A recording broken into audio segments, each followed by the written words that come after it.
Kumusta mga idol, ano? At nandito tayo ngayon sa ating pwesto, Mang Doc's Fried Chicken, first branch. Ayan. So malapit na tayong maubos, no? And naisipan ko na lang mag-vlog na lang tayo dahil holiday ngayon, no?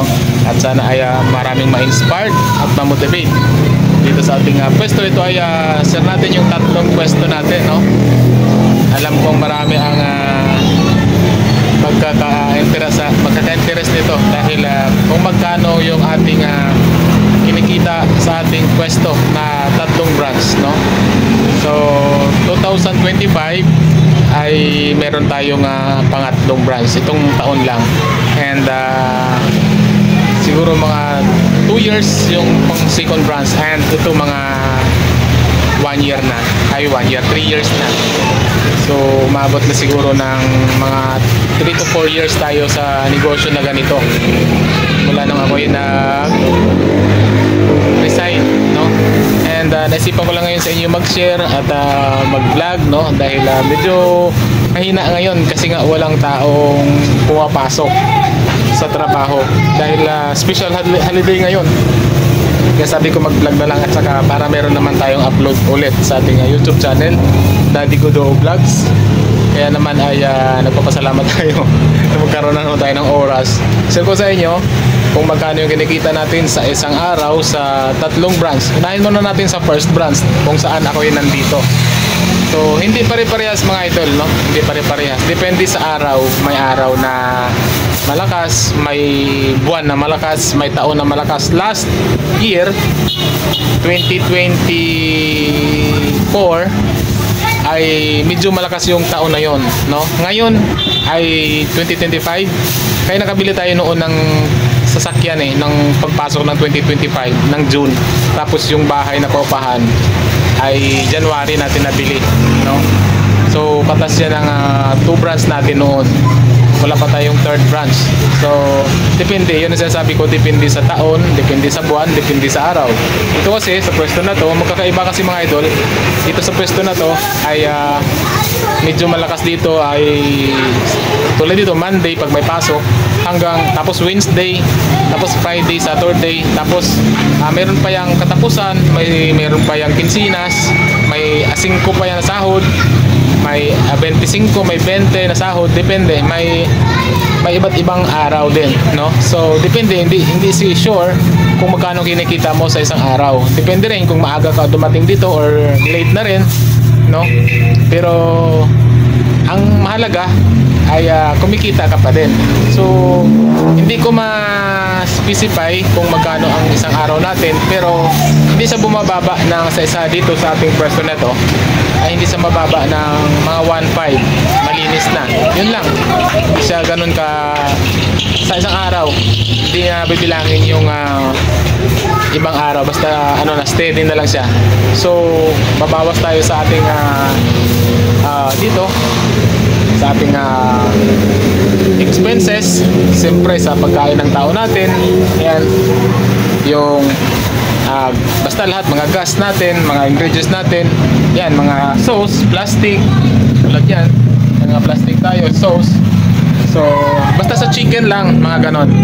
So mayroon pa tayong dagdag dito na siyempre may mga soft drinks tayo, may ref naman tayo, yan. Yan, yung pandagdag lang natin yun, no? So para medyo dumami yung ating kita, para kasi marami tayong binabayaran din. Siyempre may upa tayo, and siyempre may para din sa atin na sweldo natin araw-araw. So mga ganun lang, mga 1.5 lang. So matitira sa akin yan, wala pang 1K sa isang araw. Ganun, dito sa pwesto na to, ha. So doon naman sa pwesto kay Commander ay siguro mga ganun din, mga 1K naman, ganun. So babawasan niya rin ng, hindi, mga bawas na yon, mga malinis na rin siguro yun. Kaso wala siyang tao doon. Tapos doon sa third branch natin, kasi yung second branch natin si Commander yung tao, tapos yung third branch natin siguro mga 700, medyo mahina doon. Kasi depende rin, may malakas din na araw. Mayroon din kasi na tulad nito, ang best seller dito sa akin ay whole chicken, talaga yung buo. Ayan, isa na lang nga eh. Doon naman sa ibang pwesto naman ay sa kay Commander naman sa second branch, ang mabenta naman doon yung chop naman, yung 15, 20 at saka 25, ganyan. Tapos may leg, may chicken skin, yun ang mabenta doon, maliliit. Yung sa kabila naman, sa third branch ay hita naman ang mabenta doon. At saka yung chop din, no? So dito sa akin talaga, dahil nga main road, best seller natin ay whole chicken. So sa third branch natin siguro mga 700 to 1k din. So bawasan natin sa taon natin doon 500 a day. So 200 na lang yung ating tawag dito. Kikitain kong 700 ang kikitain natin sa isang araw. So pakakainin pa natin siya. Siyempre umaga, tanghali, gabi ay libre. Tapos may merienda pa 25 pesos. Halos sakto-sakto lang ako doon. Halos wala akong kikitain doon sa kanya. So ang maganda doon, kasi nga siya naglilinis ng manok natin, kami na lang yung nagmamarinate. At saka siyempre yung tao ko rin dito tumutulong din, no? Sa mga hugasin, tupperware, ganon. Hindi ganon kalaki din, pero ang kagandahan dito, kung bibilangin mo rin, ay halimbawa ilalagay na natin ng 2.5 sa tatlong pwesto. 2.5 halimbawa 2.5 a day, 2.5. Calculator tayo dito, times, kasi 26 lang dito dahil wala tayong Sunday, no? 26 65 sa tatlo 65k mga idol, no? Yung malinis natin, pero wala pa yung hindi natin nakuha yung pasahod pa doon, and yung upa doon pa kukunin, yung mga ingredients doon din kukunin lahat basta lahat doon kukunin. Ganon yung ating kinikita. Malaki sana, pero pagdating na pag susumahin mo ay halos walang matitira din sa'yo. Parang iniikot-ikot lang din. Pero may araw din na medyo malaki ang makikikitain natin, no? So ito yung ating 2.5 times 26 lang, o 65 nga yun, 65k yung ating malinis sa isang buwan. Hindi malinis na talagang yun yung ating babawasin natin doon lahat din. Hindi yung kita natin yun. Siyempre meron tayong pag kita na yun, hindi kasama yung puhunan. Siyempre ang kita natin babawasan natin doon sa consumption natin sa pagkain, sa tao natin sa sahod nila, tapos merienda, tapos tayo din, and transportation din natin, yung siyempre yung ating tinatawag dito, ating ipon, no? Kung bakit tayo nakabili ng ganon, ng sasakyan natin, paupahan natin, tapos naka third branch tayo. So cart lang naman yung third branch natin, pero kahit pa paano ay kumikita rin pambayad sa tao natin, doon natin kukunin. Tapos yung dito, yung first and second branch ay para na sa mga expenses, at saka yung para din sa atin, sa amin ni Commander, no? Sana ay makatulong sa inyo mga idol.